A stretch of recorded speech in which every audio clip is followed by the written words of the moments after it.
அனைவருக்கும் இனிய மாலை வணக்கம். பிறந்து சிறந்த மொழிகளுக்கு நடுவே சிறந்தே பிறந்த என் அன்னை தமிழுக்கு முதல் வணக்கம். ஏன் வேண்டும் நாம் தமிழர் கட்சி இந்த மாபெரும் பொதுக்கூட்டத்தை பல இன்னல்களுக்கு நடுவே பல தடைகளுக்கு நடுவே சிறப்பாக ஏற்பாடு செய்த போடி சட்டமன்ற தொகுதியைச் சேர்ந்த மாநில மண்டல மாவட்ட பொறுப்பாளர்கள் அனைவருக்கும் நன்றியும் வாழ்த்துக்களும். ஏன் வேண்டும் நாம் தமிழர் கட்சி? ஏன் வேண்டும்னா, ஆரம்பிக்கும் போதே ஒரு உதாரணத்தோடு ஆரம்பிச்சிடுறேன்.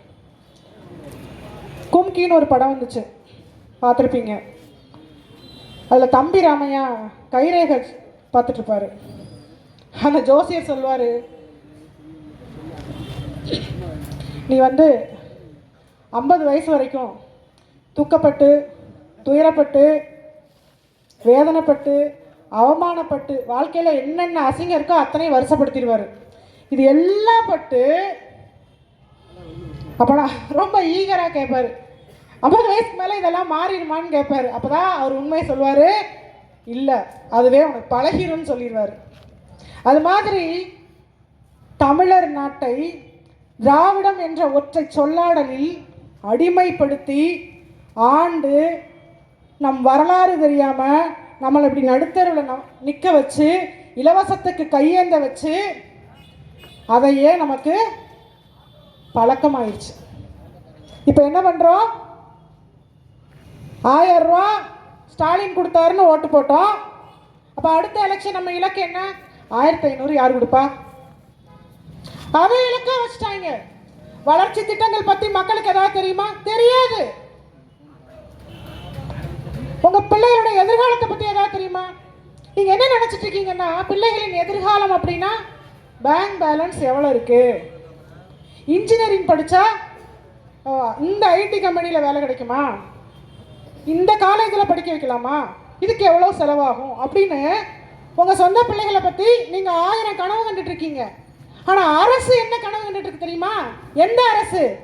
நீங்கள்லாம் சேர்ந்து வாக்கு செலுத்தி ஜெயிக்கிற கட்சிக்கு தான் ஓட்டு போடுவேன்னு சொல்லி ஓட்டு போட்டீங்கல்ல, அந்த அரசு என்ன பண்ணிக்கிட்டு இருக்குன்னா, ஐஏஎஸ் படித்த அதிகாரிகளை வச்சு ஏங்க டாஸ்மார்க்ல வியாபாரம் குறைஞ்சிருச்சு அப்படின்னு பேசிட்டு இருக்காங்க. அப்போ வியாபாரம் குறைஞ்சிருச்சுன்னா என்ன பண்ணணும்? கூட்டணும். அதுக்கு இலக்கு என்ன? ஏய், தாத்தாவை குடிக்க வச்சோம், அப்பாவை குடிக்க வச்சோம், பிள்ளைகளையும் குடிக்க வைக்கணும். இதுதான் இலக்கு. இது என்னைக்காவது நம்ம யோசிச்சிருக்கோமா? கிடையாது. ஏன் மறுபடியும் முதல்ல சரி, இங்க நமக்கு ஒரு தேவை தேடல், அதாவது சரியான தேவை எது சரியான தேடல் எதுங்கிறதுல ஒரு புரிதலே கிடையாது. அதனாலதான் இன்னைக்கு நாங்க முச்சந்தில நிக்கிறோம். ஒண்ணுக்கு உதவாதெல்லாம் கோட்டையில உட்கார்ந்துருக்கு. ஒரே ஒரு வார்த்தையில இந்த ஒட்டுமொத்த தமிழர் வரலாற்றையும் மறைச்சிட்டான். ஒருவேளை நம்ம வரலாறு நமக்கு தெரிஞ்சிருந்தா கூட நம்ம சுதாரிச்சிருந்திருக்கலாம், இல்ல சிந்திச்சிருந்திருப்போம். ஒரு புரிதல், அடிப்படை புரிதலாவது நமக்கு வந்திருக்கும். இன்னைக்கு ஒரு அடிப்படை புரிதல் கூட நமக்கு கிடையாது. எந்த வார்த்தையில மறைச்சான் தெரியுமா? பெரியார், தந்தை பெரியார். இந்த பிம்பத்தை கம்பத்தை வச்சு உடைக்காம விடுறதுல நான் களமிறங்கியிருக்கேன். இவர் யார் தெரியுமா? இவர் தந்தை நீங்க நினைக்கிறீங்களா? யாருக்கு தந்தை இவரு? தமிழர்களுக்கு இவர் தந்தையா? ஈரோடு வெங்காய ராமசாமி, இதான் ஒரு பேரு. கரெக்டா இருக்கா? ஈரோடு வெங்காய ராமசாமி. இவர் என்ன பண்றாரு? எதுக்கு எடுத்தாலும் பெரியார். அவர் யார் தெரியுமா? அவர் பெண்ணிய பேசினாருங்க. அதனால ஒரு நாள் கூட கண்ணியமாவே பேசினதில்லை. உண்மை. கருணாநிதி குடும்பம்லாம் பெரியாரை தூக்கிட்டு வரும்போதெல்லாம் காமெடியாக தான் இருக்கும். ஏன்னா அவங்க 2 பேரும் எப்படி பேசிக்குவாங்கன்னா, இந்த செட்டப் செல்லப்பான்னு ஒரு கேரக்டர் இருக்கும். அந்த செட்டப் செல்லப்பாவும் வடிவேலும் பேசுவாங்க, பார்த்துருக்கீங்களா? சிம்ரன், என் குடும்பத்தை அவன் கேவலமாக பேசுவான், அவன் குடும்பத்தை நான் ரொம்ப கேவலமாக பேசுவேன். அப்படி அவமானமாக பேசிக்கிறதையே நாகரிகமாக சொல்ல. இந்த 2 பேரையும் வச்சு தான் இந்த காமெடியை எழுதியிருக்காங்க. நீங்கள் 2 பேரும் அப்படி தான் பேசிக்கிறாங்க. விடுதலையில் இவர் குடும்பத்தை இவரை கேவலமாக பேசுவார். அவர் முரசொலியில இவரை பத்தி ரொம்ப கேவலமா எழுதுவாரு. கேட்டா பெரியாரின் வாரிசு, நாங்க வந்து பெரியாரின் கொள்கை, பெரியாரின் சமூக நீதி. இன்னைக்கு இதெல்லாம் இன்னைக்கு விளக்கியே ஆகணும். இந்த மக்களுக்கு பெரியார் யாருன்னு அந்த முகத்திரையை கிழிக்காம போறதுலன்னு முடிவு பண்ணியாச்சு. அது இந்த போடை மண்ணில் இருந்து ஆரம்பிக்கிறோம். என்னன்னா, சரி, பெரியார் அவர் கருத்துக்களை எதுலங்க எழுதினாரு? விடுதலை பத்திரிகையில். இந்த நாட்டுக்கு விடுதலை கொடுக்க கூடாதுன்னு சொல்லி ஒருத்தர் ஒரு பத்திரிகை நடத்திருக்காரு. அந்த பத்திரிகைக்கு பேரு விடுதலை. எப்படி இருக்கு? எங்க ஊர்ல இதுக்கு பழமொழி சொல்லுவாங்க, விளக்க மாத்து கட்டைக்கு பட்டு குஞ்சோன்னு சொல்லுவாங்க. அப்படிதான் இருக்கு இது பேரு. விடுதலை கொடுக்க கூடாதுன்னு சொல்றத ஒரு பத்திரிகையில எழுதுறாங்க. அந்த பத்திரிகைக்கு பேரு விடுதலை. அதுக்கும் கை தட்டிட்டு ஒரு கும்பல் உட்கார்ந்து இருக்கு. தந்தைன்னு சொல்லி நம்ம தலையில கட்டிருக்காங்க. அந்த தந்தை இல்லைங்க, அவர் ஒரு மாமா. நான் சொல்லல மன்னா, நீ ஒரு மாமா மன்னா அப்படிம்பாங்களா, அது மாதிரி அவர் ஒரு மாமாங்க. மணியம்மைக்கு சொன்னேங்க, தந்தையும் அந்த பிள்ளைய வளர்த்தாரு, அப்புறம் அந்த பிள்ளைய கல்யாணம் பண்ணிட்டாரு, அது மாமாவாயிட்டாரு. அந்த வடிவேலுட்ட செந்தில் சொல்லி கொடுப்பாரு, அது மாதிரி அவரு அந்த அம்மா உனக்கு மட்டுமா அம்மாவா இருந்துச்சு அப்படின்ற மாதிரி அவர் மணியம்மைக்கு மட்டுமா மாமாவா இருந்தாரு. நாகம்மைக்கும் அவர் தான் மாமான்னு நான் சொல்ல வந்தேன். உங்க கற்பனை எங்கேயாவது போச்சுன்னா அதுக்கு கம்பெனி பொறுப்பு இல்லை. நாகம்மைக்கு அவர் தான் மாமா. அவர் பார்த்த வேலை என்ன, அதை நீங்களே ஃபில்அப் பண்ணிக்கோங்க. வெங்காய மண்டி வச்சு எவனாவது சாகும்போது 200 கோடி அடை செத்துருப்பாங்களா? எங்க தமிழ்நாட்டில் முதலமைச்சராக இருந்து காமராஜர் சாகும்போது ஒரு சட்டப்பையில 120 ரூபா இருந்திருக்கு. இந்த மண்ணின் மகன் அவர் இன்னைக்கு நாடார் சங்க தலைவர் விளங்கும். ஆனா எங்கே இருந்து வந்த ஈரோடு வெங்காயம் சாகும்போது 200 கோடி செத்தோட செத்து போச்சு. அந்த ஈரோடு வெங்காயம் எழுதின புத்தகத்துக்கு பேரு பெண் ஏன் அடிமையானால்னா. ஏன் அடிமையானா தெரியுமா?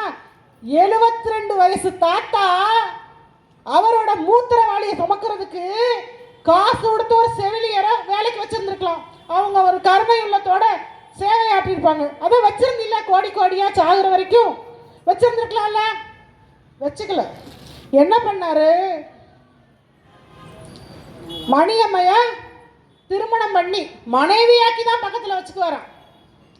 72 வயசு தாத்தா 27 வயசு பெண்ணுடைய வாழ்க்கையை அழிச்சு காலில் ஓட்ட மிதிச்சு திருமணம் பண்ணி தனக்கு சொத்துக்கு ஒரு வாரிசு வேணும்னு சுயநலமா சிந்திச்சார்ல, அதனால பெண் அடிமையானார். இப்ப பாத்தீங்களா, சாத்தான் வேதம் ஓதி இருக்கு. எதை யார் சொல்லணும் ஒரு வரமுறை இருக்கா இல்லையா? நீ எழுத உனக்கு தகுதி இருக்கா? அந்த புத்தகத்தை நீ எழுத, அதுவும் அவர் எழுதலைங்க, அது ஒரு ஆங்கில புத்தகத்தை எதையோ காப்பி அடிச்சு யாரோ டிரான்ஸ்லேட் பண்ணி கொடுத்துருக்காங்க. இந்த ஆளுக்கு முழுசா இங்கிலீஷ்லாம் தெரியாது. இதை எங்க இருந்து கண்டுபிடிச்சேன்னா, வீரமணி பேசும்போது சொன்னாரு. ரொம்ப முக்கியமா இந்த உலகத்துல நம்ம முன்னோர்கள் நமக்கு சொல்லி கொடுத்துருப்பாங்க, தாயை சிறந்த ஒரு கோயிலும் இல்லை, தந்தை சொல்மிக்க மந்திரம் இல்லைன்னு சொல்லி கொடுத்தாங்க. ஏன் அப்படின்னா, ஒரு அப்பா தன் பிள்ளைக்கு சொல்லக்கூடிய வார்த்தைகள் அத்தனையும் அவன் வாழ்நாள் முழுக்க மந்திரமாக அவன் செவிகளில் ஒலித்துக் கொண்டிருக்க வேண்டும். ஏன்? நீ எப்பெல்லாம் தடுமாறுகிறாயோ உன்னை உற்சாகப்படுத்தும், நீ எப்பெல்லாம் தடமாறுகிறாயோ உன்னை நல்வழிப்படுத்தும். அதனால்தான் தந்தையின் சொல் மந்திரம் என்று சொன்னார்கள். வாயில வருது, அப்பப்ப கட்டுப்படுத்திட்டு பேசிட்டு இருக்கேன். இந்த ஆள் என்ன சொல்லியிருக்காங்க பாருங்க, இதை பெருமையா வீரமணி சொல்றாப்ல. ஐயா என்ன சொல்லியிருக்காங்கன்னா, என்ஜாய்மெண்ட் வித்தவுட் ரெஸ்பான்சிபிலிட்டி. இந்த வார்த்தைய யாராவது பெத்த பிள்ளைகிட்ட சொல்லுவானா? நீ ஜாலியா இரு, சந்தோஷமா இரு, எப்படி வேணாலும் இரு, ஆனா எந்த பொறுப்பையும் ஏத்துக்காத. இது தந்தை சொல்ற வார்த்தையா? இந்த நான் முதல்ல சொல்லிட்டேன், அவர் என்ன உறவுக்கு தகுதியானவர்னு. இந்த வார்த்தை யார் சொல்வா? நான் சொல்றது பொய் இல்ல, அதை உண்மையில அவங்களே படம் எடுத்துட்டு அதுல ஒரு பிட்ட ஒட்டி இருக்காங்க. சத்யராஜ் அவர்கள் இந்த பெரியார்னு ஒரு படம் நடிச்சிருப்பாரு. அதுல அவர் எங்க வேலை பார்த்தாருன்னு காட்டியிருப்பாங்க. ஒரு தாசி வீட்டுல நிப்பாப்லங்க, நம்ம ஆளுங்க அந்த சின்ன பிட்ட மட்டும் எடுத்து சமூக வலைதளங்களை போட்டிருக்காங்க. அதுல அவர் கேட்கிறாரு, இந்த தொழில உங்களுக்கு லாபம் வருதா? உனக்கு என்ன கவலை? உனதுல உனக்கு அங்க என்ன வேலை? அதை கேட்கிறாரு. உனக்கு லாபம் இருக்கா? எதுக்கு செலவு பண்ணுவீங்கன்னா அந்த அம்மா வரிசையா சொல்லுது. நாங்கள் வந்து இவங்களுக்கு காவல்துறைக்கு இவ்வளோ கொடுக்குறோம், இங்கே வர்றவங்களுக்கு வேலை பார்க்குறோம். ஐயோ, அப்படி பார்த்தா உங்களுக்கு வரவுக்கு மேலே செலவு அதிகமாக இருக்குமே. எந்த லாபமும் இருக்காது. எப்படி கணக்கு போட்டிருக்காங்க பாருங்க. 200 கோடி எங்க இருந்து வந்துச்சு தெரியுதா? இதுதாங்க அந்த ஆள் பார்த்த வேலை. எப்பேற்பட்ட ஆளை கொண்டு வந்து நம்ம கிட்ட தந்தை நம்ம தலையில கட்டி விட்டு போயிருக்காங்க.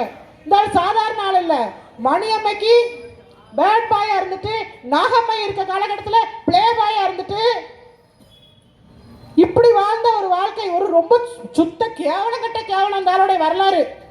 இந்த வரலாறு கொண்ட ஒருத்தர் நம்ம தலையில தந்தைன்னு கட்டியிருக்காங்க. இந்த ஆள் எதை தூக்கி பிடிச்சிருக்காங்கன்னா கடவுள் மறுப்பு கொள்கை. இந்த கடவுள் மறுப்பு கொள்கை தான் இன்னைக்கு மழை காணாம போறதுக்கு, மண்ணு காணாம போறதுக்கு அடிப்படை காரணம். நம்ம முன்னோர்கள் மழை இயற்கையை தெய்வமா வழிபட்டாங்க. அதனாலதான் மலையில முருகனை வச்சு கும்பிட்டாங்க. அரச மரத்தை காப்பாத்துறதுக்கு பிள்ளையார வச்சாங்க. வேப்ப மரத்தை காப்பாத்துறதுக்கு மஞ்சள் துணியை கட்டி மாரியாத்தா இருக்குனாங்க. இவன் வந்தா இது மூட நம்பிக்கை. இதுல ஏதாவது கடவுள் இருக்காங்களா? அதுல கடவுள் இல்ல. அதுதான் எங்க கடவுள். மண் தான் கடவுள், மலைதான் கடவுள், மரம் தான் கடவுள், அதை மரம் தான் மனிதன். காரணம் இந்த வெங்காயம். இதுல பெருமையா வேற சொல்லிக்கிறாங்க. வெங்காயம் சொல்றாங்க, உரிக்க ஒண்ணு இல்ல. ஆனா உரிக்கிறவங்கள கண்ணு கலங்க வைக்க, கண்ணு கலங்க வச்சா பரவாயில்ல. அது அழுகி போன வெங்காயம், கண்ணுல தண்ணி வரதோட நாட்டு அடிக்குது. அழுகின வெங்காயம் அது. இந்த வரலாறு 70 வருஷமா நம்ம தலையில கட்டி வச்சிருந்திருக்கிறாங்க. ஏன் வேண்டும் நாம் தமிழர் கட்சி? இந்த மாதிரி 70 வருஷத்துக்கு மேல ஆட்சி அதிகாரத்தில் இருந்துட்டு எதுக்கு எடுத்தாலும் சமூக நீதி பேசுகிறோம். பெரியாருக்கு என்ன சமூக நீதி இருந்துச்சு? பெரியார் தான் அந்த சமூக நீதியை கண்டுபிடிச்சாருன்னு. பார்ப்பனியத்துக்கும் பெரியாரியத்துக்கும் என்ன பெரிய வித்தியாசம்? அது ஆரியம், இது பெரியாரியம். அவன் உள்ள வராதன்னா இவன் போகாதன்னா என்ன வித்தியாசம்? ரெண்டு ஒண்ணு தானே. வராதேன்னு சொன்னா அவன் நோக்கம் ஒண்ணு, உள்ள வரக்கூடாது. போகாதன்னு சொன்னா ஓ நோக்கம் ஒண்ணு, போக விடல. இன்னைக்கு போக விடல, கோயிலுக்கு போகாதன்னு சொல்லி உங்களுக்காக நான் இருக்கேன்னு சொல்லி எல்லாத்தையும் மடைமாற்றம் செஞ்சு நிரந்தரமாக கோவில் கருவறைகளை பார்ப்பனர்களுக்கு உறுதிப்படுத்தி கொடுத்த வேலையை தவிர நீ செஞ்சது என்ன? இன்னமும் இந்த மக்கள் உங்களை ஏதோ ஒரு மூலையில் நம்பிக்கிட்டு இருக்காங்க. இந்த திராவிட கழகத்தெல்லாம் ஒரு பெருசு இருக்கு. மீசையை முறுக்கிட்டு ஒரு சூனாப்பானா எங்கிட்டாவது வந்து கருத்து சொல்றேன், சீமான் இப்படி பேசிட்டார், வந்துராதியா வயசுக்கு மரியாதை கொடுக்கணும்னு நினைக்கிறேன். அதை காப்பாத்திக்கிடுங்க. இந்த வயசுல 60-70 வயசு கிட்ட நெருங்கிட்டாங்க. லூலு குழுன்னு ஒன்று வச்சிருக்காங்க. லூலு குழு எதுக்குன்னு தெரியல. சாக போற வயசுல இதுகளுக்கு சேட்டையை பத்தியல அந்த குழுவை வச்சுக்கிட்டு இதுக்கு போடுற ஆட்டம். அதுல நம்மை விமர்சிப்பதுதான் முழு நேர வேலையும். அது விமர்சனம் பத்தாதுன்னு ஒரு சீசன் பறவை ஒன்று பெங்களூர்ல இருக்கு. அதை அப்பப்போ கூட்டிட்டு வருவாங்க. இந்த வேலையை இடையில நின்று பாக்குறதா இந்த திராவிட கழகத்தோட வேலை. இப்ப இந்த ஒட்டு மொத்தமா இந்த பெரியார் பிம்பம் இருக்கு இல்லையா, இதுதான் மும்முனை போட்டியினுடைய தத்துவம். அதிமுக, திமுக, இந்த இப்போ ஒன்று வந்திருக்க சீசனல் பாலிடிக்ஸ். இன்னைக்கெல்லாம் திருச்சி அதிர்ந்துகிட்டு இருக்காங்க. மைக்க கொண்டு போய் பத்திரிகைக்கார் நீட்டும் போது எடுத்தே பாரு ஒரு ஓட்டம் அப்படின்ற மாதிரி வேகமா கண்ணாடியை மூடிட்டு ஏய் வண்டி எடுப்பா அப்படின்னு சொல்லி வண்டி எடுத்துட்டு ஓடுறாப்புல. அந்த புதுசா வந்தோமே மூணுமே ஒரே கூட்டம். பெரியாரை தூக்கி பிடிச்ச எவனுக்கும் இந்த நாட்டுல புதுசா இந்த நாட்டை மாத்தவெல்லாம் வந்தவில்லை. இவங்க 3 பேருக்கும் ஒரே நோக்கமா, நீ என்னதான் சொல்லு, கேரியரின் உச்சத்துல வா, டிஃபன் கேரியரின் உச்சத்துக்கு மிச்சத்துல வா, எங்களுக்கு கவலை இல்லை. நான் உன் கொள்கை கோட்பாடு எல்லாம் ஒண்ணுதான். கொள்கையே இல்லைனாலும் பரவாயில்ல, ஒன்னே ஒண்ணுதான். இவங்களுக்கு திராவிடத்துக்கு ஒரே கொள்கை, கொள்ளையடிப்பதுதான் கொள்கை, வேற எதுவுமே கிடையாது. அப்ப இந்த கொள்ளை கூட்டத்திடம் இருந்து நம் நிலத்தை, நம் வளத்தை, நம் மக்களின் வாழ்வை காப்பதுதான் நாம் தமிழர் கட்சி இந்த மண்ணுக்கும் மக்களுக்கும் வேண்டும். அதுதான் போராடிக்கிட்டு இருக்கோம். பொழுது போகாம ஏதோ அனுமதி வாங்கி இங்க உட்கார்ல. இந்த ஒரு கூட்டம் நடத்தினா அதுக்கு பின்னாடி பலருடைய உழைப்பு இருக்கு.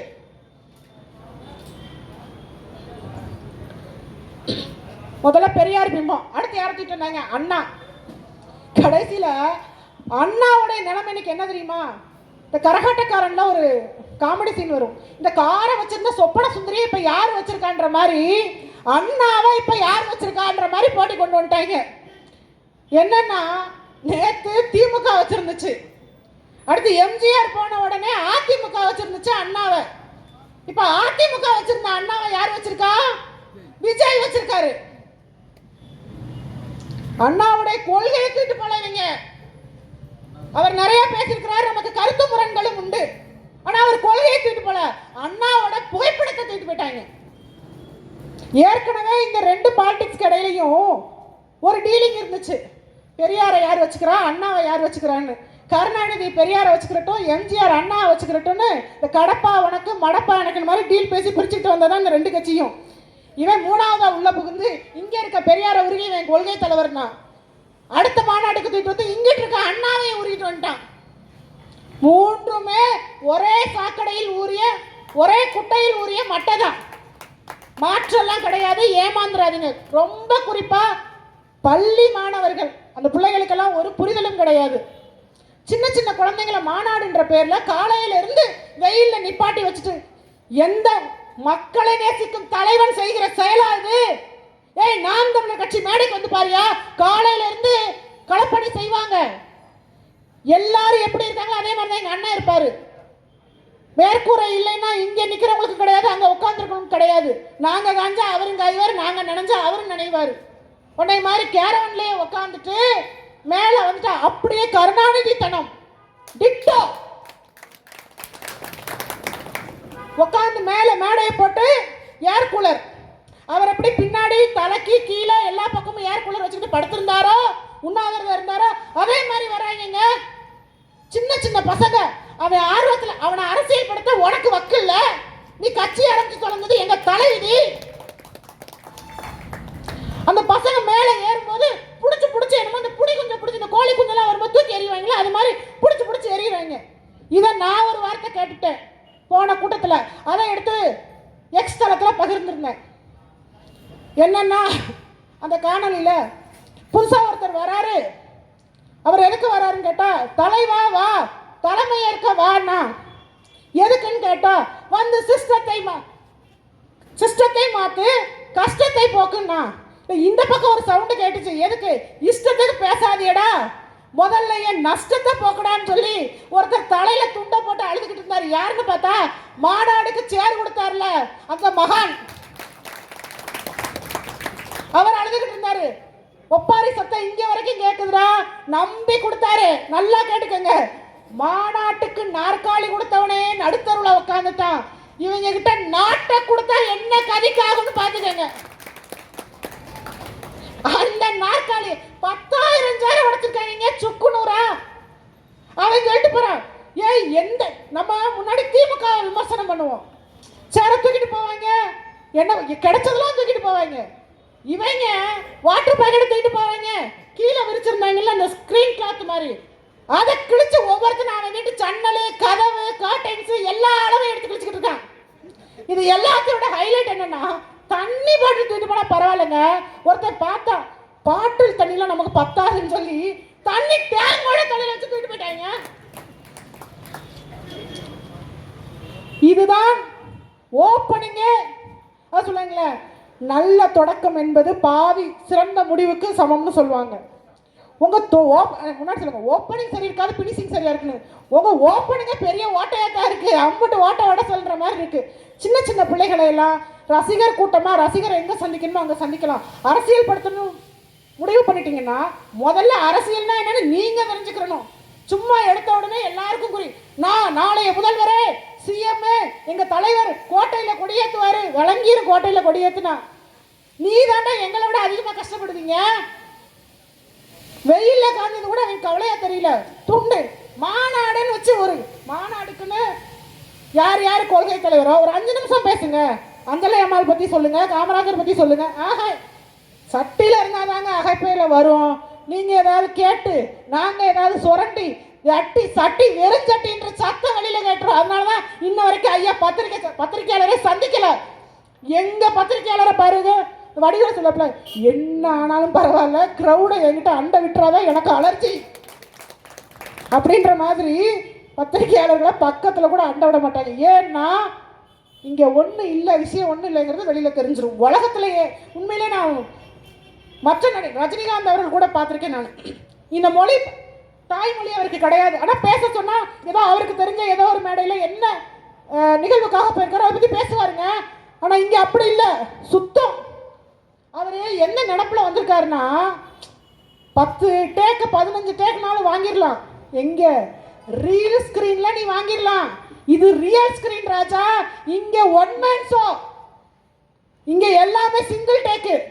உன் பருப்பிங்க வேகாதுன்னு உனக்கு தெரியும், ஆனால் உன் கூட்டத்துக்கு தெரியாது. அணில்னு சொன்னால் கோவப்படுறாங்க. ஆனால் இவங்க தான் சொல்கிறீங்க, பார்த்தீங்களா ஹிந்தி பீஸு வேணாண்டி தமிழ் பீஸு வேணும். பாட்டில் சொன்னதெல்லாம் உண்மைன்னு எடுத்துக்கிறாங்க. அதே விஜய் தான் பாடினாப்புல, அணிலாக மாறவா அங்கங்கே தாவவா அப்படின்னு அவர் தாங்க பாடியிருக்கிறாரு. ஆனால் அணில்னு சொன்னால் அவங்களுக்கு கோவம் வருது. தம்பி நாங்கள் சொல்லலை, அணில் நாங்கள் விமர்சனமும் பண்ணலை. அணிலாக அம்மா அம்மா உலகத்தை காத்து ரட்சிக்கும் தாயே அப்படின்னு உங்கள் தளபதி இருக்காருல்ல, அவர் தான் அப்படி கையை கட்டிட்டு தலைவா படம் ரிலீஸ்க்கு அங்கே போய் நின்னார். நாங்கள் தான் அதிமுகவோட வெற்றிக்கு அணில் போல நாங்கள் உதவணும் அப்படின்னு பேசினாருங்க. அதனால தான் அணில் விமர்சனம் பண்ணலை, நீங்கள் சொன்னதை உங்களுக்கு திருப்பி சொல்கிறோம், அவ்வளோதான். கோவப்படுறாங்க. அவனை ஒருத்தர் எழுதுறான், ஏய் நெஞ்சில் குடியிருக்கும் நெஞ்சில் குடியிருக்கும் சொல்றியப்பா, அவரோட வீட்டுக்காரமாவே ஒரு வீட்டில் குடியிருக்கலையாமே. அப்பா அம்மாவே மேடையில் மகனை பார்த்தோன்னே நீங்கள் நினச்சிருப்பீங்க, சே அப்பாவுக்கும் அம்மாவும் மகனை அப்படியே வாஞ்சையோட கட்டி பிடிக்கிறாங்களே, எவ்வளோ ஒரு பாண்டிங் அப்படின்னு. அந்த அம்மாவே மகனை பார்க்கணும்னா மாநாட்டில் தாங்க பார்க்க முடியும். பெத்த தாய்க்கே இந்த நிலைமை. ஓட்டு போட்டால் தொகுதி பக்கம் போக மாட்டார். 234 தொகுதியில் எந்த தொகுதி ஜெயிச்சாலும் உங்கள் தொகுதி மக்களாக இருக்கட்டும், தொகுதியை பனையூருக்கு பார்சல் பண்ணிடுவாப்புல. இதுதான் இவங்களுடைய பாலிடிக்ஸ். இந்த சின்ன பிள்ளைகளோட பாலிடிக்ஸை வச்சு பெருசாக எடுத்துக்கிட்டு இந்த பசங்க பேரண்ட்ஸை கன்வின்ஸ் பண்ணுறாங்க, எங்கள் தலைவருக்கு ஓட்ட போட்டுருங்க, எங்கள் தலைவர்கிட்ட நாட்டை கொடுத்துருங்க அப்படின்னு அவங்க கன்வின்ஸ் பண்ண ஆரம்பிச்சிட்டாங்க. இது மோசமான விளைவுகளை உண்டு பண்ணும். ரொம்ப தெளிவாக இருங்க. திராவிடம்னு தூக்கிட்டு வர அவ்வளோ உரத்துவிடம் தான் திருடுறதுக்கு வரான். அது தூக்கி பிடிக்க முதல் மாநாட்டிலையாவது புரிதல் இல்லாமல் கூட ஒரு விஷயத்த சொன்னார், திராவிடமும் தமிழ் தேசியமும் 2 கண்ணு அப்படின்னாப்புல. அண்ணன் கேள்வி கேட்டார், திராவிடத்துக்கு தமிழ் தேசியம் எதிரி, தமிழ் தேசியத்துக்கு திராவிடம் எதிரி, ஒன்று இந்த பக்கம் இல்லை இது அந்த பக்கம் நின்றுட்டார்.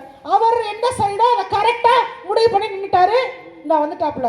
அப்போ திராவிடத்துக்கு எதையெல்லாம் பிடிச்சா நான் இன்னும் உறுதியாக திராவிடன்னு தெரியுமோ அதெல்லாம் தூக்கி பிடிக்க ஆரம்பிச்சார். யாரு? எம்ஜிஆர், அண்ணா, பெரியார்.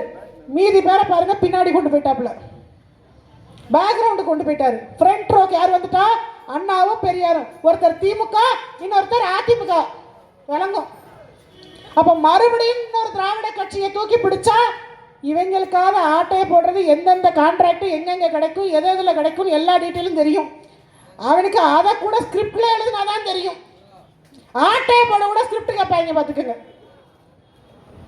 மோசமான அரசியல் பின்னாடி ஓடிடாதீங்க, ரொம்ப தப்பாக இருக்கும். மண்ணையும் மக்களையும் நேசிக்கிற ஒரு தலைவன் ஒவ்வொரு தேர்தலையும் தனியே களம் காண்கிறான். தொடர்ந்து தோல்விதான் அப்படின்னு எல்லாரும் சொல்றாங்க, நாங்க சொல்லல. ஏன்னா வாக்கு சதவீதம் என்பது அதிகரித்துக் கொண்டே போகுது. எங்களை பொறுத்த மட்டும் அது வளர்ச்சி. 10 பைசா கொடுக்கல நாங்க ஓட்டுக்கு. இங்க உட்கார்ந்து யாரும் காசுக்காக வேலை செய்ய மாட்டாங்க. மண்ணையும் மக்களையும் நேசிச்சு எங்களுடைய கருத்துக்களை கொண்டு போய் மக்கள்கிட்ட சேர்ப்பாங்க. இவங்க நினைக்கிற மாதிரி மக்களுக்கு போய் பிரியாணியை கொடுக்கறது, கோட்டு வாங்கி கொடுக்கறது, இதெல்லாம் வாங்கி கொடுத்து அந்த ஓட்டை விலை கொடுத்து வாங்கிட்டு இவன் இன்வெஸ்ட்மெண்ட் பண்ணிட்டு வர்றவன் உங்கள்கிட்ட இருந்து எதையாவது எடுத்துட்டு போகலாமா, எவ்வளோ அல்லலாம் அப்படிதான் பார்ப்பாங்க. வேற எதுக்கும் நீங்க உதவ மாட்டாங்க. வாரிசு அரசியல் எதிர்த்து அரசியல் பண்ண வராரு. இதே மாதிரிதான் ஏற்கனவே ஒருத்தர் வாரிசு அரசியல் எதிர்த்து பண்ண வந்தார். யாரு? 2019 கமலஹாசன் வந்தாரு. இப்ப அவர் எங்க இருக்காரு? டார்ச் லைட்லாம் எடுத்து டிவியெல்லாம் உடைச்சாப்புல. இப்போ நான் பார்த்தேன் டார்ச் லைட்டு ஏன் இப்பெல்லாம் எரியுறது இல்லை, பேட்டரியை கலட்டினோம், அறிவாலயத்தில் அடமானம் வச்சுட்டோம். அடுத்தது நெக்ஸ்ட், அடுத்து ரெஸ்ட். எங்க முதலமைச்சர் கனவெல்லாம் கிடையாது, வரும்போது தான் இருந்துச்சு. இப்போ ஒரே ஒத்த ராஜ்யசபா சீட்டு, ஒத்த சீட்டுக்காக இவ்வளவு பேர் கூடினாங்க. அப்போ கமலஹாசனை நம்பி ஐஏஎஸ் படிச்சவங்க, ஐபிஎஸ் படிச்சவங்க எல்லாம் பின்னாடி போனாங்க. இன்னைக்கு அவங்க மனநிலையெல்லாம் யோசிச்சு பாருங்க. சரி, இந்த அரசியல் தாக்கட வேண்டாம், இவங்க பின்னாடி போறதெல்லாம் வேஸ்ட், இனி எவன் எக்காடு எட்டானா நாசமா போனானா நட்டுக்கிட்டு நின்னாங்கன்னு உதறிட்டு அந்த ஆர்வத்தோட வந்தாங்கல்ல, அவங்கெல்லாம் அவங்க வேலையை பார்க்க போயிருப்பாங்க. இந்த வேலையை தான் அன்னைக்கு கமலஹாசன் செஞ்சாரு. அந்த கமலஹாசனுடைய மிச்சம் தான் இந்த விஜய். நாளைக்கு நீங்க பாருங்க, 26 தேர்தல் முடிஞ்சதுக்கு அப்புறமும் அதே அறிவாலயத்தில் போய் அடமானமா போய் சேரல. நாங்க பிரபாகரன் பிள்ளைகள் இல்லை, இது நடக்கும். நாங்க சத்தியத்தின் பிள்ளைகள். காலையில இருந்துங்க நாம் தமிழர் கட்சி மக்களுக்காக எத்தனையோ போராட்ட களத்தில் நிக்கிறாங்க. ஒரு மீடியா காட்டாத. என்னதான் நீ பெரிய நடிகரா இருந்தா கூட இவ்வளவு ஊடக வெளிச்சம் கிடைக்காது. என்னன்னா திமுகவுக்கு எதிர்ப்பு ஓட்டு இருக்கு, அதிமுகவுக்கு எதிர்ப்பு ஓட்டு இருக்கு. இந்த 2 எதிர்ப்பு ஓட்டும் யாருக்கு போகும்? மூணாவதா ஒரு மாற்று அரசியல் சொல்லி நிக்கிற நமக்கு தான் வரும். அவன் என்ன பண்றான்? தமிழ் தேசியத்துக்குன்னு ஒரு முறை வாக்கு அங்க போயிருச்சுன்னா அது ஒரு நாள் திரும்பி வராது. அவங்களுக்கு தெரியும். அதனால என்ன பண்றான்? கண்காணி கட்சிகளை உருவாக்குவான் திமுக. அப்படி கருணாநிதியின் கண்காணி கட்சி தான் கமலஹாசன், விஜய் எல்லாருமே. நீங்க நல்லா பாருங்க, நாளைக்கு போய் சேரணும்னா கொள்கை ஒன்னா இருக்கணும். திராவிடம் வந்துட்டானா ஒன்னா அதிமுக சேரலாம், இல்ல திமுக சேரலாம். யாருக்கு பிடிச்சிருக்கா? அண்ணா எம்ஜிஆர் வந்துட்டாப்லையா? இப்ப எதுக்கு ரெடியா இருக்காப்ல? தனிச்சு நிக்க போற இல்ல, எங்க கூட கூட்டணிக்கு வாங்க. சோ தனிச்சு நிக்கிற தைரியம் இல்ல. அப்ப நாளைக்கு அங்கதான் போய் முட்டி போட்டு நிப்பாப்ல. அப்போ எதிர்ப்பு வாக்குங்கிறது திராவிட எதிர்ப்பு. இப்ப அண்ணா மேலையும் பெரியார் மேலையும் ஒரு சிலருக்கு ஒரு மதிப்பு இருக்கும், மரியாதை இருக்கும். இவங்க கட்சியை நாசமாயிட்டாங்க, இவங்கள்ட்ட கொள்கை சரியில்லை, இவங்க பண்றது சரியில்லை. அப்ப நம்ம ஒரு மாற்று அரசியல் போவோம்னா மறுபடியும் அது எங்க போகும்னா மாற்று சிந்தனைக்கு போயிடக்கூடாது. அதே அண்ணா முகத்துக்கும் பெரியார் முகத்துக்கும் விழணும்னா இந்த 2 புகைப்படத்தையும் இந்த விஜய் தூக்கிட்டு வராப்புல. மீடியாக்கள் அதை பெருசா ப்ரொஜெக்ட் பண்றாங்க. ஏன்? உண்மையிலேயே திமுகவை விஜய் தான் எதிர்க்கிறாருன்னா எந்த சூழல்லையும் விஜய்க்கு ஊடக வெளிச்சம் கிடைக்காது. அவங்க எதை ப்ரொஜெக்ட் பண்றாங்கன்னா, பாத்தீங்களா விஜய்க்கு எவ்வளவு நெருக்கடி கொடுக்குறாங்க, எவ்வளவு நெருக்கடி. இது எதை ப்ரொஜெக்ட் பண்றாங்கன்னா திமுக பார்த்து விஜயை பார்த்து தான் பயப்படுது. அப்ப திமுக மேல எதிர்ப்பு ஓட்டுக்குள்ள இவங்களே கன்சாலிடேட் பண்றது. திமுக இவங்களை பார்த்து பயப்படுது, விஜயை பார்த்து பயப்படுது. விஜய் அதிமுக பேசிட்டாருங்க அப்படின்னா அந்த திராவிட ஓட்டு ஃபுல்லா தமிழ் தேசியம் பக்கம் சிந்திச்சிருச்சுன்னா அங்கிட்டு போயிடும். அதை சிந்திக்க விடாம மீடியாக்கள்ல திரும்ப திரும்ப திரும்ப விஜய்க்கு பெரிய கூட்டம் இருக்குங்க, பெரிய அளவில் இருக்குங்க, அவருக்கு 20% ஓட்டு இருக்குங்க, இன்னும் களத்துக்கு வரல. முதல்ல அந்த பழமொழி சொன்னேன், நோண்டோணும், அப்புறம் தோண்டோணும், அப்புறம் நடணும், அப்புறம் ஊத்தோணும், அப்புறம் வளர்க்கணும். வந்த உடனே முதலமைச்சர் நாற்காலியிலே உட்காருவீங்க அப்படின்னா எங்களை எல்லாம் பார்த்தா எப்படி தெரியுது உனக்கு? பாத்தீங்களா, நம்மளை பார்த்து பயந்துட்டாங்க. உங்களை பார்த்து பயப்படல ராஜா. 70 வருஷமாக இந்த திராவிட சாக்கடையில் விழுந்த எங்க முன்னோர்களை எங்களால் மாற்ற முடியவில்லை. ஆனால் அடுத்த தலைமுறை பிள்ளைகளை எப்படியாவது மாற்றிவிட வேண்டும் என்பதற்காக போராடி ஒரு தலைமுறையை புரட்சிக்கு தயார் செய்து கொண்டிருக்கும் போது புண்டாக்கு நடிகன் என்ற திரைக்கவர்ச்சியை காட்டி அவர்களை மீண்டும் அந்த சாக்கடை நோக்கி திருப்புகிறார் இல்லையா? அதைத்தான் கடுமையாக எதிர்க்கிறோம்.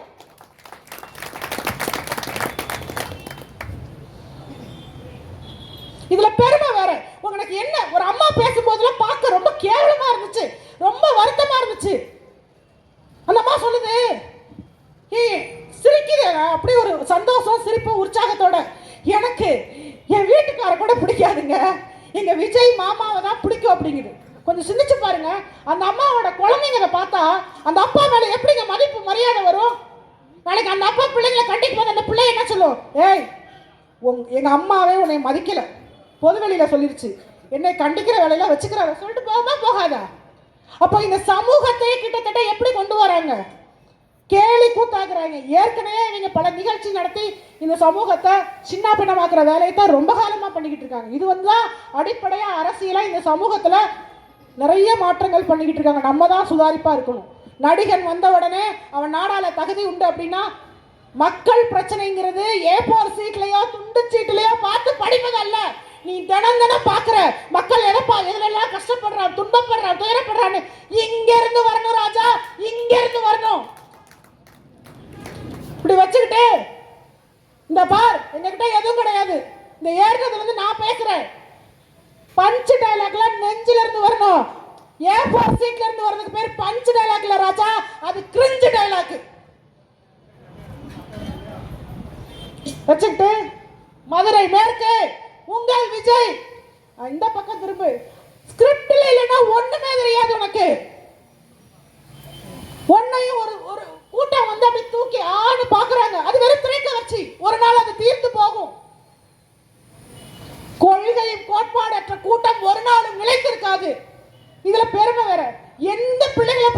கொள்கை என்னன்னு எனக்கு கொள்கையெல்லாம் தெரியாதுங்க.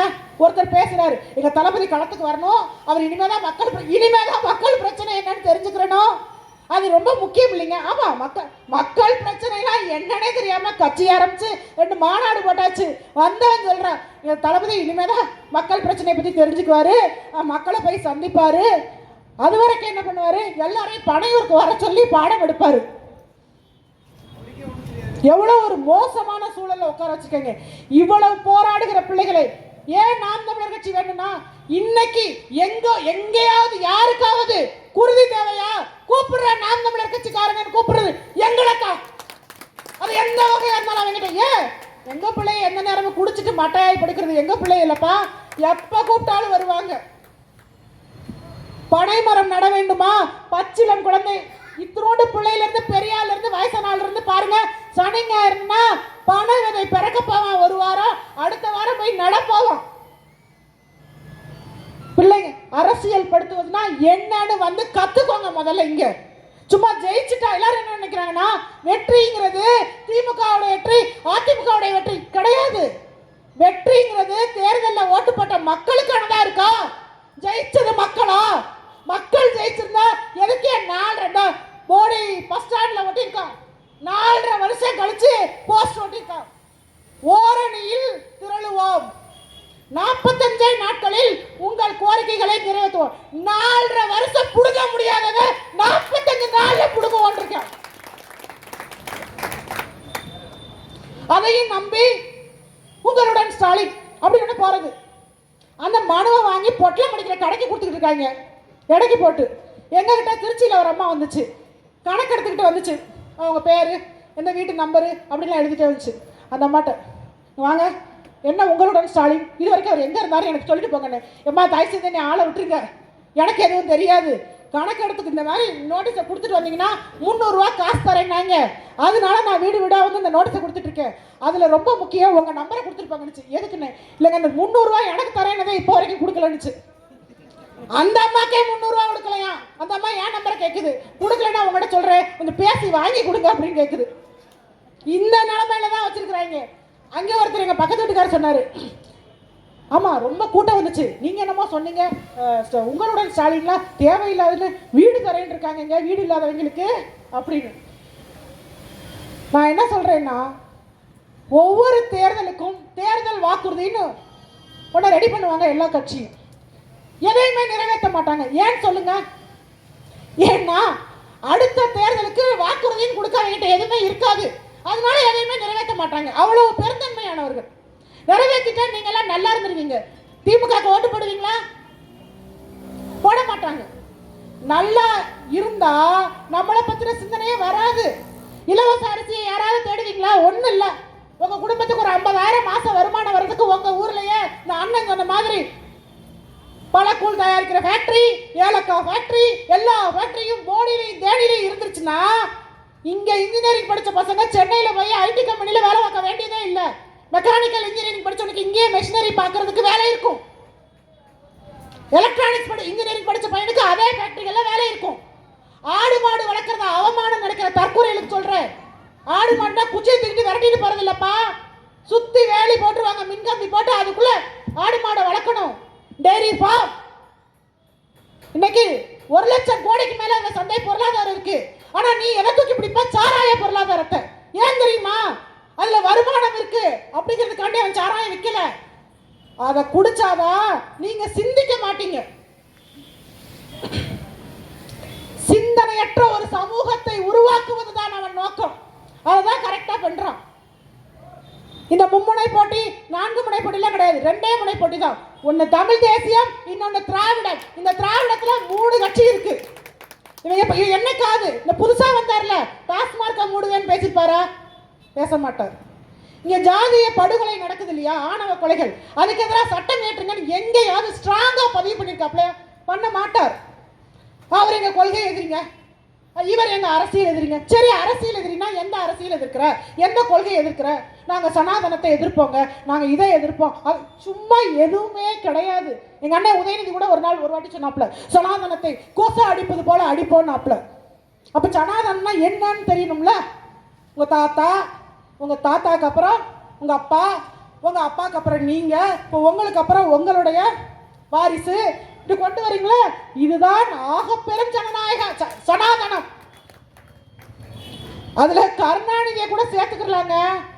மேலே சீட்டு வாங்குற வரைக்கும் அவர் சீட்டை அவர் யாருக்கும் கொடுத்தது கிடையாது. அந்த சீட்டில் அவர் தான் உட்கார்ந்துருந்தார். எப்போ மேலே சீட்டு வாங்கினாரோ அப்பத்தான் ஸ்டாலினா அழகிரி சண்டை ஓட்டு ஒரு முடிவுக்கு வந்து அவர் சீட்டு யாருக்குன்னு முடிவு பண்ணாங்க. ஆனா இப்ப எப்படி தெரியுமில்ல, உதயநிதி துணை முதல்வராக இருக்கும் போதே இவரே 2021 தான் திடீர் அரசியல குதிச்சாரு. ஜம்ப் பண்ணாரு, டக்குன்னு வந்தாரு எம்எல்ஏ, டக்குன்னு வந்தாரு விளையாட்டுத்துறை அமைச்சர், டக்குன்னு வந்தாரு துணை முதல்வர், அடுத்து முதல்வர். வேற வழி இல்லை, முதல்வரோட சூழல் அப்படி இருக்கு. எப்ப பார்த்தாலும் வெளிநாட்டுக்கு போறேன்னு கிளம்பி போயிடுறாருங்க. எதுக்குன்னு கேட்டா முதலீடை ஈர்க்கிறேன். சரி, முதலீடை ஈர்த்திருந்தா எத்தனை கம்பெனிகள் இங்க வந்திருக்கும்? எந்தெந்த கம்பெனிகள் வந்துச்சு? எவ்வளவு பேருக்கு வேலை வாய்ப்பு கொடுத்தீங்க? வெள்ளரிக்கை கொடுங்கன்னா வெள்ளரிக்கை எல்லாம் கொடுக்க கூடாது. ஆனா நாங்க எதிர்கட்சியா இருந்தா வெள்ளரிக்கை கேட்கலாம், அதுக்கு எங்களுக்கு ரைட்ஸ் இருக்கு. ஏன்னா எதிர்கட்சி அரசியல் பண்ணும். ஆனா நாங்க ஆளுங்கட்சியா இருந்தோம்னா எதிர்கட்சி அரசியல் பண்ணக்கூடாது, அவியல் வேணா பண்ணலாம். அப்படிதான் அவர் கேட்டார். எவ்வளவு பேசினாலும் நம்ம மக்கள்கிட்ட புரிதல் ஏற்படுத்துறதுதாங்க எங்க வேலை. எங்களுக்கு தேர்தலில் வெல்லுவதுங்கிறது ரெண்டாவது விஷயம். ஆனா தேர்தல் எதுக்காக நடத்துறோன்ற அடிப்படை புரிதலே மக்கள்கிட்ட கிடையாது. இந்த சொன்னாங்கல்ல அண்ணன் சொன்ன மாதிரி 3 முறை முதலமைச்சரா இருந்தாரு. என்ன 3 முறை முதலமைச்சரா இருந்த தொகுதியா இது? 5 வருஷம் ஆச்சுன்னு அண்ணன் சொன்னார். பாதாள சாக்கடை திட்டம் கொண்டு வந்து சுத்தி ஓப்பன்ல தான் இருக்கு எல்லாமே. எங்க பார்த்தாலும் குப்பை. என்னுடைய கல்லூரி தோழி ஒருத்தங்க இந்த ஊரில் இருக்காங்க. நான் இங்கே வரேன் பேசணும் அப்படின்னு உடனே அந்த ஊருடைய பிரச்சனைகள் என்ன, பிரதானமாக ஏதாவது இருக்கா, தனிப்பட்ட பிரச்சனை அப்படின்னு உடனே அவங்க என்கிட்ட என்ன சொன்னாங்கன்னா, ரோடு சரியில்லை, தண்ணி சரியாக வராது அப்படின்னு சொல்லி பிரச்சனைகள் சொன்னாங்க. அடுத்து எங்கிட்ட இருந்து போன பதில் என்னன்னா, இது போடி நாயக்கனோட பிரச்சனை மட்டும் இல்லை, 234 தொகுதியிலையும் பொதுவாக இருக்க பிரச்சனை இது. என்னைக்காவது யோசிச்சிருக்கீங்களா? வாங்குற வரின்னு ரத்தத்தை உறிஞ்சுற மாதிரி உறிஞ்சுறாங்க. சரி, இந்த வரியை வாங்கி என்ன பண்றீங்க? அடிப்படையில் ஒரு ரோடாவது போட்டு கொடுத்துருக்கீங்களா?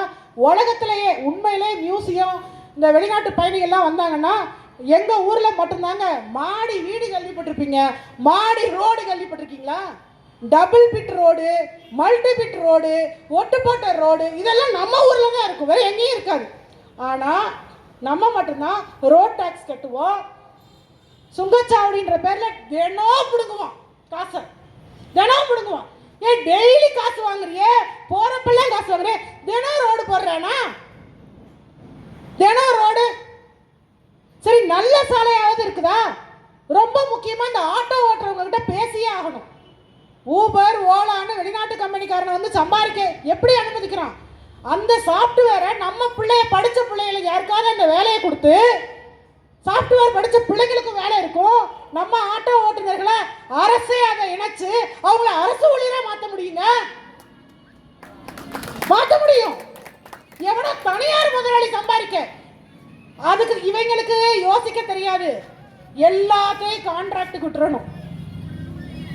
குப்பையோட அல்றதுக்கு நான் லாயக்கில்லைன்னு பேரறிவிப்பு செஞ்ச ஒரு அரசு இதுதான். நான் என்ன சொல்றேன், மக்கிய குப்பை கூட மறுசுழற்சி செய்தால் இந்த சமூகத்துக்கு பயன்படும். மக்கான குப்பைகளை கொண்டு நீங்க எங்க உட்கார வச்சிருக்கீங்க? மக்கான குப்பை அரியணையில உட்கார்ந்து இருக்கு. அதுக்கு சிந்திக்கவும் தெரியாது, செயல்படவும் தெரியாது. அதனால சமூகத்தையும் குப்பை தொட்டியாகவே நினைச்சு நம்ம மேல குப்பை எல்லாம் கொட்டிக்கிட்டு இருக்குதுங்க. இந்த இருக்கு இந்த முல்லை பெரியாறு, அதோட பிரச்சனைய இன்னைக்கு யாராவது தைரியமா பேசிடுவாங்களா? எத்தனை ஆண்டுகளா இழுத்துட்டு போயிட்டு இருக்காங்க. 152க்கு எப்ப வர்றது? அவன் எவ்வளவு சாமர்த்தியமா அங்க இருக்க சினிமா நடிகர்கள்லாம் விமர்சனம் எழுதுறாங்க. ஆனா எவனும் அரசியலுக்கு வரணும்னு ஆசைப்படல. ஆனா அவனுடைய மாநிலத்தின் உரிமையை பிருத்திவிராஜ் சுகுமாரன் ஒரு நடிகர் இருக்காருங்க, எனக்கு தெரிஞ்ச அதிகமா இந்த முல்லை பெரியார் பிரச்சனைய தூண்டி விட்டு குத்தி விடுற வேலைய அந்த நடிகர் அதிகமா பார்ப்பாரு. சமீபத்தில் கூட ஒரு படம் வந்துருந்துச்சு, எம்புரான் நினைக்கிறேன் அந்த படம். அந்த படத்தை எம்புரான், அந்த படத்துல முல்லை பெரியார் அணை ரொம்ப பாதுகாப்பற்றதா இருக்குது, அது மலையாளிகளுக்கு ஆபத்தானதுன்னு சொல்லி ஒரு கருத்தை பதிவு செஞ்சிருந்தாங்க அந்த படத்துல. அதை நீக்கிட்டு தான் தமிழகத்துல திரையிட முடிந்தது. எதனால ராஜா? நாங்க தான். அந்த பெருமை எங்களுக்கு தான் இருக்கும். அதை விட்டுட்டு இந்த சினிமால வந்து இந்த காலர்ல தானே இப்படி சிகரெட்டை இழுத்து இப்படி குடிக்கிறது, இந்த சுவைகத்தை இப்படி தட்டுறது, நீ எல்லாம் பேச முடியாது. இதை விட சீனுக்கு போட்டுக்கலாம். ஏன்னா இதுல தான் 10 டேக்கு 15 டேக்கு வாங்க முடியும். முல்லை பெரியார் அணைக்காக பேசினா படம் ஓடாது, காவிரி நதிநீருக்காக பேசினா அங்கே படம் ஓடாது. இப்படி லாப நட்ட கணக்கு பார்த்து பண்ணுவதல்ல அரசியல். உயிரே போனாலும் இது என் மக்களுக்கான களம், இங்கதான் வாழ்வு, இங்கதான் சாவு நிக்கிறோம் இல்லையா? இந்த 2 தலைமைகளை ஏற்று நிற்கிற பிள்ளைகள் நாங்க. யாராவது பேரிகார்டை உடைச்சாங்க, இந்த கம்பியை பிடிச்ச ஆட்டினாங்க. இன்னைக்கெல்லாம் பார்த்தீங்கன்னா லைவ் ஓடிச்சு. பாவம் போலீஸ்காரங்க நிலைமையெல்லாம். இந்த உட்காந்தவங்க 2 பேரும் உட்காந்து தான் இருக்காங்க. எங்கேயாவது யாராவது இப்போ ஏன் இதெல்லாம் இருந்தா அப்படின்னு சொல்ல முடிஞ்சுதா? அங்க பாவம் திருச்சியில காவல்துறை அதிகாரிகள் கத்திட்டு பின்னாடியே வர, டேய் பேரிகார்டை உடைக்காத, வயரை இழுக்காத அப்படின்னு காலையில இருந்து கத்திக்கிட்டு இருக்காங்க. கொடுக்கறதே அவங்க பேசுறதுக்கு 20 நிமிஷம் தராங்க. நாங்க ப்ரிப்பேர் பண்ணதே 15 நிமிஷத்துக்கு தான் ப்ரிப்பேர் பண்ணியிருக்கோம். ஏன்னா முதலே சொல்லிட்டேன், சட்டியில இல்ல சொரண்டுனா சத்தம் வந்துடும் வெளியில. அதனால சத்தம் வெளியில தெரியாம இப்படியே மேனேஜ் பண்ணி போய்கிட்டு இருக்காங்க. பல ஆண்டு காலமாக இந்த மண்ணையும் மக்களையும் இப்படித்தான் ஏமாத்திட்டு இருக்காங்க. இவ்வளவு காலம் இல்லாம புது புது திட்டங்களெல்லாம் தீட்டிக்கிட்டு வராங்க. பாத்துக்கோங்க மக்களை நோக்கி. இதுல அதிமுக ஐயா எடப்பாடி பழனிசாமி பாத்தீங்கன்னா ஊருக்கு போய் பரப்புரை செய்யறாரு, மாங்குன்னு உழைக்கிறாரு மக்களுக்காக. எதுக்கு? 5 வருஷம் இவங்களுக்கு கொள்ளையடிக்க வாய்ப்பு கொடுத்தீங்கல்ல, அந்த வாய்ப்பை எனக்கு கொடுங்கன்னு கேட்கிறாரு. 5 வருஷம் இவங்க டார்ச்சர் தாங்க முடியாம தான் ஐயோ கலைஞர் இருந்தார், அப்படி இருந்தார், அப்படி இப்படி இருந்தார். சரி, அவருடைய மகன் சொல்றாரு நாங்க வந்து கலைஞர் ஆட்சி தருவேன்னு சொல்லி இவங்க ஆட்சிக்கு வரல, காமராஜருடைய ஆட்சி தருவோம்னு சொல்லவும் ஒருவேளை திருந்திருக்கலாமோ. அப்பா வேற கடைசி காலத்துல சக்கர நாற்காலியில உட்கார்ந்துருந்தாரு, அதுல பார்த்து ஒருவேளை ஸ்டாலின் மனசு திருந்திருப்பாரோ அப்படின்னு நினைச்சு இங்க மாத்தி போட்டாங்க, மாட்டிக்கிட்டாங்க. இப்ப அவர் மறுபடியும் வர்றார். இப்ப அது ஏன் டேன்னு வர்றாரு, எங்களுக்கு வாய்ப்பு கொடுங்க 5 வருஷம், மறுபடியும் நானும் அடிக்கணும்ல, மக்களையும் அடிக்கணும், மக்கள்கிட்ட இருந்தும் அடிக்கணும் அப்படின்னு எடப்பாடி வாய்ப்பு கேட்டு வர்றாரு. இந்த வாட்டி யாராவது எடப்பாடிக்கு வாய்ப்பு கொடுத்தீங்கன்னா என்ன ஆகும் கேட்டுக்கங்க. கூட்டணியில யாரை கூட்டிட்டு வராங்க? பிஜேபி. அது குறிப்பா தேனி மாவட்ட மக்கள் கேட்டுக்கங்க. ஏற்கனவே போராடிதான் இந்த நியூட்ரினோ திட்டத்தை அதோட மல்லு கட்டிட்டு கிடந்தோம். நியூட்ரினோ திட்டங்கிறது எப்படின்னா, மக்கள் வாழாத இடத்துலதான் அதை பரிசோதனை செய்யணும். எங்க? அமெரிக்காரன் அண்டார்டிகா கடல் பகுதியில் பண்றான். 2500 அடிக்கு கீழே பூமிக்கு கீழே தோண்டணும். ஜப்பான்காரன் ஒருத்தன் பண்றான். அவன் பண்ற இடத்துலயும் மக்கள் வாழ்விடம் கிடையாது. ஆனா மக்களாட்சி நடக்கிற இந்த நாட்டில் மட்டும்தான் மக்கள் வாழுகிற பகுதியிலேயே அவன் நோண்ட வந்துட்டான். இப்ப என்ன திட்டம் கொண்டு வந்திருக்கான்னா, சுற்றுச்சூழலை பாதிக்கக்கூடிய இது போன்ற திட்டங்கள் வந்துச்சுன்னா அந்த முன்னாடியாவது அந்த பகுதி மக்கள்கிட்ட கருத்து கேட்பாங்கல்ல, இப்ப எந்த கருத்து கேட்க வேண்டாம் அப்படின்னு அவனே பில் பாஸ் பண்றான். அப்ப எடப்பாடி வந்தா பின்னாடியே யார் வருவா? அது சும்மா வரல, இதுவே ஒரு 7.5. இந்த 7.5 வரும்போது முதுகுல ஒரு 8.5 சுமந்துட்டு வரும். இந்த திமுகவும் சரி அதிமுகவும் சரி மாநில கட்சின்னு உங்க 2 பேரையும் உட்கார வச்சிருக்கல, அடிச்சா நீ தனியா அடிச்சாலே எங்களால தாங்க முடியாது, ஏற்கனவே உட்கார வச்சு இன்னும் நம்ம கையில எல்லாம் தனித்தனியா இனிமே பாருங்க போற போக்குக்கு தேர்தல் வரும்போதெல்லாம் இனிமே வீட்டுக்கு ஒரு திருவோடு இலவசம்னு சொல்ற இடத்துக்கு நம்மளை கொண்டு வராங்களா இல்லையான்னு மட்டும் பாருங்க. வரும், சிரிக்காதீங்க, வரும். கிட்டத்தட்ட இப்ப நீங்க வாங்குறீங்கல்ல இலவச அரிசி, அதுக்கு பேர் என்ன? மறைமுக திருவோடு தான் அது. இலவசம்ன்றது என்ன? ஏய், ஒரு அரசுக்கு ஓட்டு போட்டோம்னா வீட்டுக்கு வேலை வாய்ப்பு கொடுத்துருக்கணும். நம்ம வீட்டு பிள்ளைகள் இளைஞர்கள் படிக்கிறாங்கன்னா தரமான கல்வியை, அதாவது என்னது கல்வி இலவசன்றது முக்கியம் இல்லை. எங்க அண்ணன் மகேஷ் பொய்யாமொழி, நாங்க கல்வி இலவசமா தானே ரொம்ப வருஷமா கொடுத்துக்கிட்டு இருக்கோம், அப்புறம் ஏன் உங்க பிள்ளை அங்க படிக்கல? அவர் பிள்ளை அங்க படிக்கணும்ல. உங்க பிள்ளை படிச்சா நான் ஒத்துக்கிறேன், கல்வி தரமா இருக்கு. மந்திரியே கொண்டு வந்து சேர்த்துட்டாருப்பா, என் பிள்ளைக்கு என்ன போச்சு, என் பிள்ளை எங்க படிக்கட்டும்னு. அரசு பள்ளிகள்ல அங்க வேலை பார்க்குற ஆசிரியர் பிள்ளைகளை அங்க படிக்கிறது இல்லை. காரணம், நீங்க தரமாதான் இருக்குன்னா அங்கேயே சேர்த்திருப்பாங்கல்ல. ஏன் செய்ய மாட்டாங்க? ஏன்னா அரசு பள்ளியின் தரம் உயர்ந்து விட்டால் தனியார் பள்ளிகள்ல கல்லா கட்டாது. இந்த தனியார் பள்ளிகளை நடத்துறது யாரு நினைச்சீங்க? இந்த மாஃபியா கூட்டம் தான். அதிமுக திமுக இந்த கூட்டம் தான் நடத்துது. ஒன்று நேரடியாக நடத்தும், இல்லைன்னா மறைமுகமாக நடத்தும். பள்ளி கல்லூரி மருத்துவமனை, குறிப்பா மருத்துவம். எங்க ஊர்லலாம் மணச்சநல்லூர் பக்கம் ஒருத்தர் வந்து மருத்துவ சேவை செய்யறதா சொல்லியே மணச்சநல்லூர் தொகுதி சட்டமன்ற உறுப்பினர் ஓட்டு வாங்கி ஜெயிச்சிட்டாரு. எங்க கூட அங்க மகளிர் பாசறை உறவு ஒருத்தவங்க சொல்லுவாங்க, எங்க எப்படினாலுங்க இந்த ஆஸ்பத்திரி தனலட்சுமி ஸ்ரீனிவாசன் மருத்துவக் கல்லூரியில் இங்கே மணச்சநல்லூர்லேருந்து யார் போனாலும் மருத்துவம் இலவசம் அப்படின்னாங்க. என்னங்க இப்படி சொல்கிறீங்க அப்படின்னு பார்த்தா அப்புறம் தான் புரிஞ்சிச்சு, மருத்துவக் கல்லூரியில் மருத்துவம் இலவசம் இல்லை, அவன் மருத்துவக் கல்லூரி வச்சிருக்கான்ல அவனுக்கு சப்ஜெக்ட் வேணும் பாடம் நடத்துறதுக்கு. உங்களுக்கு புரியலன்னா உங்களுக்கு பாடம் நடத்துகிறோம், அதாவது இந்த குரூப் பிளட்டு இவங்களுக்கு ஏதோ ஒரு வியாதி இருக்குது, அப்போ அந்த வியாதியை பற்றி அவங்களுக்கு விளக்க சொல்லணும் அப்படின்னா அந்த பிளட்டோட சாம்பிள் வேணும், அவங்களுக்கு இருதயத்தில் ஏதாவது பிரச்சனை இருக்குன்னா அவங்களோட ரிப்போர்ட்ஸ் இருக்கணும், அப்போ அந்த நோயாளி அவங்க மருத்துவமனையில் இருக்கணும். இப்போ புரியுதா கணக்கு? அவன் சும்மா பார்க்கல, உங்களை வச்சு தான் அவன் கல்லா கட்டிக்கிட்டு இருக்கான். ஆனால் இதை நம்பி ரொம்ப காலமாக அந்த மக்கள் மணச்சநல்லூர் சட்டமன்ற தொகுதி வேட்பாளராக தனலட்சுமி ஸ்ரீனிவாசன் அந்த கல்லூரியுடைய தாளாளர் அவர் மகன் கதிரவனை சட்டமன்றத்துக்கு அனுப்பியிருக்காங்க. இப்போ எங்கே போய் நிற்கிதுன்னா, காசு இல்லைன்னா கவலைப்பட வேண்டாம், அங்கே வாங்க, கிட்னி எடுத்துட்டு 5 லட்ச ரூபா கொடுக்குறாங்க. இதை விமர்சனம் பண்ணக்கூடாதுன்னு சொல்கிறாங்க. எப்படி சொல்லணுமா? கிட்னி திருடுறேன்லாம் சொல்லக்கூடாது, நாகரிகமாக பேசுங்க, திராவிடம் கற்றுக் கொடுத்த சொல்லாடலை பாருங்க, கிட்னி முறைகேடுன்னு சொல்லுங்கன்றாங்க. மின்சார கட்டணம் உயர்வுன்னு சொல்லக்கூடாது, மின்சார கட்டண திருத்தம்னு சொல்லுங்க. சொத்து வரி உயர்வுன்னு சொல்லக்கூடாது, சொத்து வரி திருத்தம்னு சொல்லுங்க. உயர்வுன்னு எதையும் சொல்லிடக்கூடாதான், திருத்தம்னு சொல்லணுமா. இவை சீர்திருத்தத்தை எங்க கொண்டு வந்து நிப்பாட்டியிருக்காங்க பார்த்தீங்களா? இதை விட கொடுமை, கல்வி உரிமைங்கிறது அந்தந்த மாநில உரிமைங்க. மாநில உரிமை அப்படி நாங்க தான் நட்டு வச்சோம், நாங்க தான் தண்ணி ஊற்றி வளர்த்தோம்னு பேசுற இந்த திராவிட கூட்டம் தான் மாநில பட்டியலில் இருக்க கல்வியை எமர்ஜென்சி பீரியட்ல இந்த கருணாநிதி பண்ண ஊழல்னால நம்மளால வாங்கி திறக்க முடியாது, அந்த அம்மா எடுத்துட்டு போயிடுச்சு பொதுப்பட்டியலுக்கு. இப்போ அவன் எல்லாத்தையும் திணிக்கிறதுக்கு காரணம் இங்க இருந்து தாரவாத்து கொடுத்தது.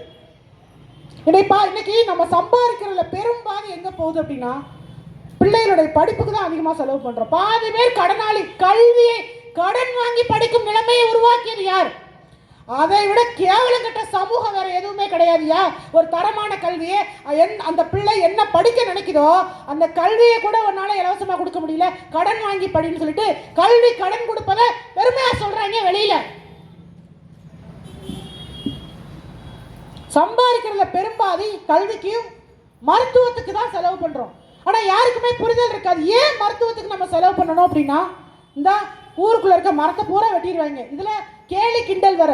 பாத்தீங்களா, சீமான் மரத்தை கட்டி பிடிச்சிட்டு மாநாடு நடத்துறாரு, மலைக்கு மாநாடு நடத்துறாரு, ஆடு மாடுக்கு மாநாடு நடத்துறாரு அப்படின்னு நக்கல் பண்றாங்க.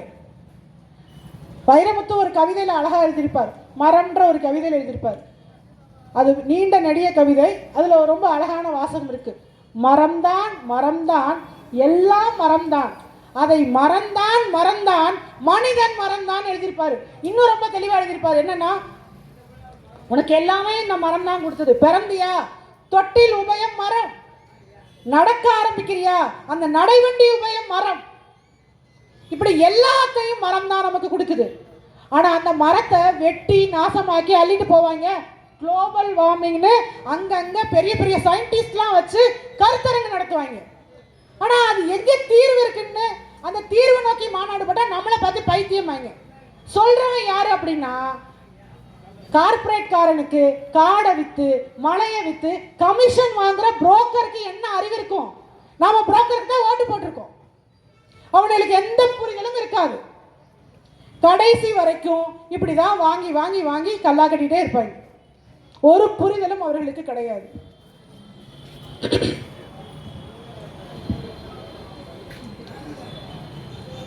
இந்த தேர்தல் ரொம்ப ரொம்ப முக்கியமான தேர்தல், பார்த்துக்கோங்க.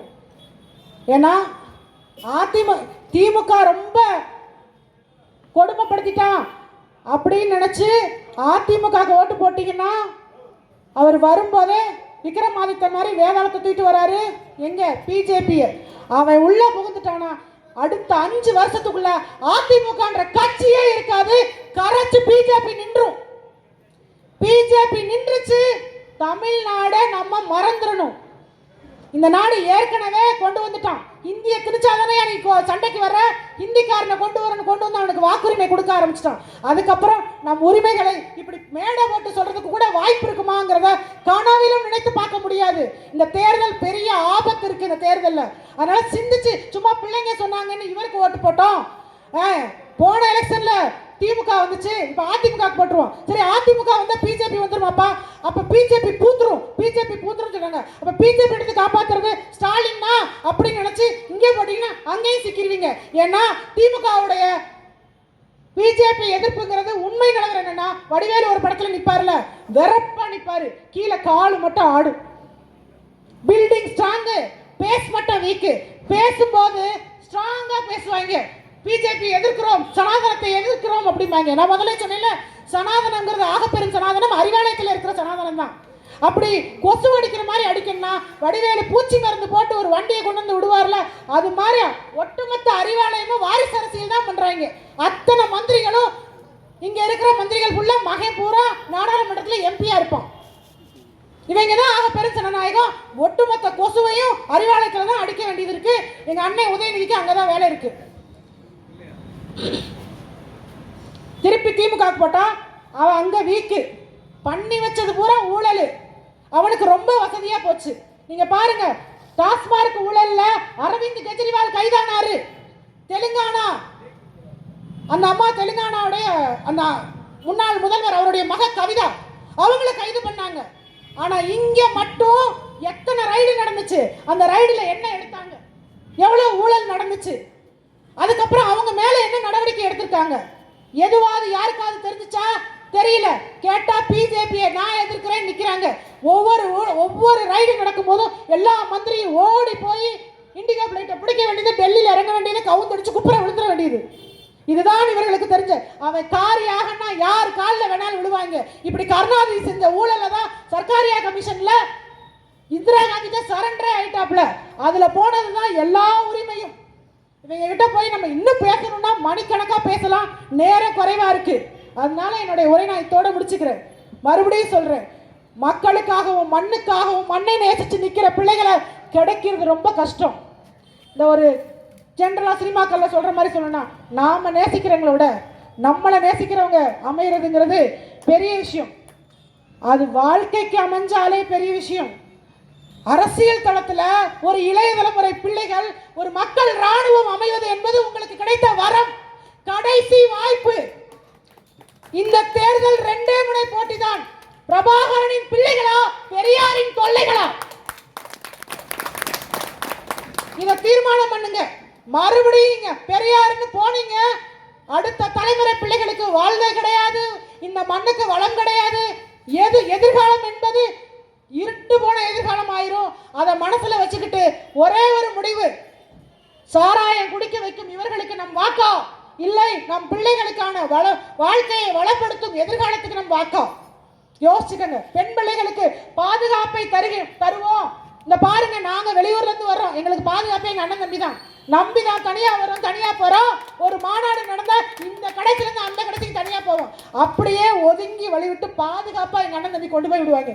திமுக கூட்டத்தில் இப்படி ஒருத்தர் போயிட முடியுமா? முடியாது. பெண் பிள்ளைகளுக்கு பாதுகாப்பு வேணுமா? ஆண் பிள்ளைகள் ஒழுக்கத்தோட வளரணுமா? அதுகளுக்கு வேலை வாய்ப்பு வேணுமா? கணவன் குடிக்கிறானே, குடிக்க வச்சு கொள்கிற இந்த கூட்டம் வேணுமா? இல்ல கொள்கையோடு கடையை மூடுவோன்னு சொல்றோம் இந்த கூட்டம் வேணுமான்னு சொல்லி தேர்தலில் வாக்கு செலுத்துறது சம்பிரதாயம் நினைக்காம எடை போட்டு பாருங்க. நமக்கான வாழ்வுன்னு நினைச்சீங்கன்னா உங்களுடைய ஓட்டு எங்க அண்ணன் சீமானை ஏற்கலப்பையை பிடிச்சு நிக்கிற இந்த விவசாய சின்னத்துக்கு போடுங்க. இல்ல அப்படின்னு உங்களுக்கு எதை பத்தியும் கவலை இல்லைங்க. எங்களுக்கு திரைக்கவர்ச்சி தான் வேணும், எங்களுக்கு என் பிள்ளைகளின் எதிர்காலத்தை பத்தி நான் கவலைப்பட மாட்டேன். எங்களுக்கு தேவை இந்த கூட்டம் தான், இவங்க தர்ற இலவச திட்டங்கள் தான், இவங்க தர்ற கவர்ச்சி திட்டங்கள் தான். நீங்க அங்க ஓட்டு போட்டுக்கலாம். இந்த இந்திய நிலப்பரப்பிலேயே சாதி பார்த்து போடுகிற ஓட்டு எனக்கு தீட்டு என்று சொன்ன ஒரே ஆண்மகன் என் அண்ணன் சீமான் மட்டும்தான். அவரை பார்த்து கடைசியா ஒரே ஒரு விஷயத்தை மட்டும் நான் சொல்லி முடிச்சுக்கிறேன். அவரை பார்த்து கேட்கிறாங்க, நமக்காக தனிச்சே நின்று வர்றாரு, ஏன்னா கொள்ளையடிக்கிற கூட்டத்தோட சேர்ந்துட்டா நாமளும் அந்த சாக்கடையில் விழுந்த பண்ணி ஆயிடுவோம்னு சொல்லி தனிச்சே நின்று ஒரு மனுஷனை எப்படி விமர்சனம் பண்றாங்க தெரியுமா? தனிச்சே நின்று என்னத்தை புடுங்க போறேன்னு கேட்கிறாங்க. நீ நான் கேட்கிறேன், கூட்டணியில நின்று நீ என்னத்தெல்லாம் புடுங்க முடியாதோ அதையெல்லாம் நாங்க தனிச்சு நின்று ஜெயிக்கல, எல்லாத்தையும் நாங்க தான் புடுங்கிக்கிட்டு இருக்கோம். 8 வழிச்சாலை போட முடியல, அது நாங்க புடுங்கினதுதான். தஞ்சை பெரிய கோயில்ல தமிழ் ஏறியது நாங்க புடுங்கியதுதான். நீங்க புடுங்கினது ஒன்னே ஒண்ணுதான், பிளாஸ்டிக் சேரை தவிர என்ன புடுங்கினீங்கன்னு நீங்க விளக்கி சொல்லுங்க. இப்படி பலதரப்பட்ட விமர்சனங்களை சந்தித்து அயராது இந்த களத்தில் நிற்கிற இந்த பிள்ளைகளை நீங்க தவற விட்டுட்டீங்கன்னா உங்க பிள்ளைகளுக்கு எதிர்காலம் இந்த மண்ணில் கேள்விக்குறி என்பதை மறந்து விடாதீர்கள். எனதருமை சொந்தங்களே, வாய்ப்புக்கு நன்றி பாராட்டி விடைபெறுகிறேன். நன்றி, வணக்கம். நாம் தமிழர்.